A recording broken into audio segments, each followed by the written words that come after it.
This is Nick Douglas for Adventures of a Sailor Girl, and we're at Hamilton Island, but I think what we all want to do right now is catch up about a race that I've heard about on the grapevine. It's called the Pantaenius Newport to Coffs Race, and I'm just trying to understand a little bit about what this race is about. Jamie, can you help me out? Well, it's actually an iconic race. It started in 1981. It was basically created by a group of members actually at the Royal Prince Alfred Yacht Club in Pittwater, some friends, and they originally had done, I think, 2 or 3 of the South Solitary Island races. But these are people who knew the coast pretty well, and they figured South Solitary and return to Sydney was too long. Yeah. It's effectively a 550, 600 mile race, whereas, you know, they thought, why not just make a shorter race? Coffs Harbour had some basic facilities. They were keen to take a race with small boats, particularly from Pittwater to Coffs, and it started in 1981. That's pretty much how it started. Yeah. So really, this is just a refresh. You know, everything old is new again. Brownie, what do you think?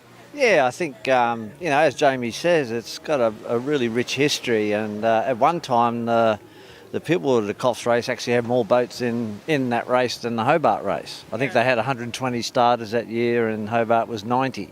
So it's very well established, and due to a number of factors, Royal Prince Alfred decided to change the race and go up to Southport on the 2nd of January, and Royal Motor Yacht Club, who I work for, were approached by Coffs Harbour Yacht Club and said, look, would you guys be interested in having a look at taking over the race? And one of the prime conditions was that they wanted to move it back from the 2nd of January to the 27th of December in that holiday period, to give everyone the time to do a short race and get back to work or get back to Sydney for New Year's Eve or whatever. So in a way, this race is being re-established.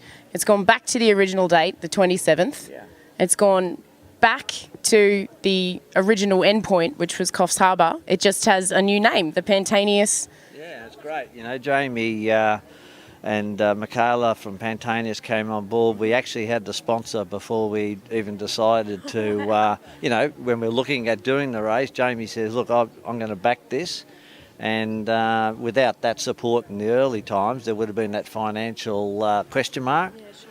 And these guys are getting behind a lot of regattas around Australia, and it's a big company, and they're growing, really fast here in Australia. So it's a really good match. Yeah, I've been lucky enough to be at Sailport Stephens this year, which was supported by Pantaenius, just on Airlie Beach Race Week, which was another fantastic event, and now we've got this one on the cards as well. Thank you. Look, I'm thrilled to be part of it. I think, personally, I've sailed 15 or 16 Coffs Harbour races, and I've won a couple, which, due to some good luck probably, and associating myself with some good sailors. Yeah. But, I wanted to be involved for a number of reasons, and I think probably the first reason is I felt, a responsibility to do what I could to maintain the history of the yacht race. The people that started the yacht race are actually quite good friends of mine. I've known them, some of these guys, for 40-odd years. And I was party to some of the original discussions as well. So, I wasn't involved in the actual organisation, but I certainly was party to the early stuff. So, I felt like a lot of other people that it would have been a shame to let the race die. I think the other thing with this yacht race is that it was, and I think it has the opportunity to be going forward, the starting point for a lot of people to put their toe in the water to see what it's like to go offshore. It's like a kindergarten, if you like, for offshore sailors. Yeah. To some extent. It's generally only one night out in the ocean. It's a relatively safe race. It's fairly quick. There are places you can escape if the weather turns a bit nasty, and the hospitality when you get to Coffs is fun.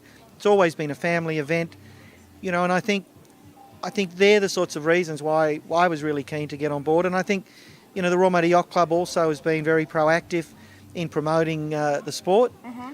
And, people like Pantaenius, obviously, the Royal Motor, and a lot of the people that have put their hand up to help, are there to make sure that the race has continuity and is safe, for future generations. Yeah, and if we sort of look at that point of bringing people into ocean racing and giving them a go, that 27th date, it gives people the opportunity to have the race over their holidays, and very importantly, you're heading north, not south. Yeah. The left-hand turn is a big factor with a lot of people.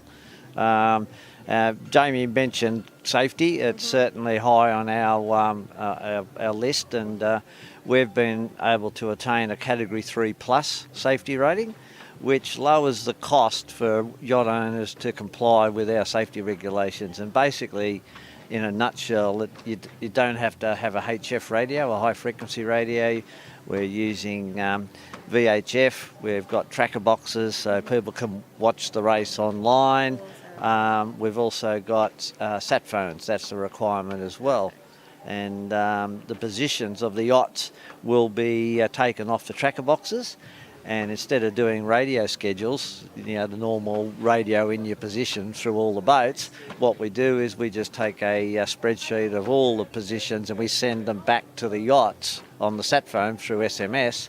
And if there's any corrections, whatever, they get back to us. So it's quite simple, and and the important thing is it's going to open up to competitors who probably wouldn't do a Hobart and maybe don't want to go a long distance race going north. It's 230 nautical miles, so it's a pretty good starting block for those senior club racing boats that are doing maybe short offshore. And the good thing about up there at Coffs Harbour, it's a great town. Yeah. I went up there about a month ago and met with the Chamber of Commerce and the board of Coffs Harbour Yacht Club, and went and met the mayor and all that. And they are just so excited that they're not going to lose the race. So we're hoping that we can do the right thing by it.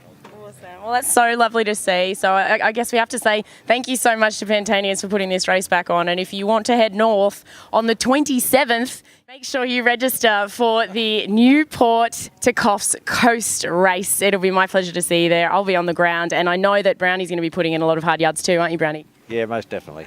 And my team. And your team?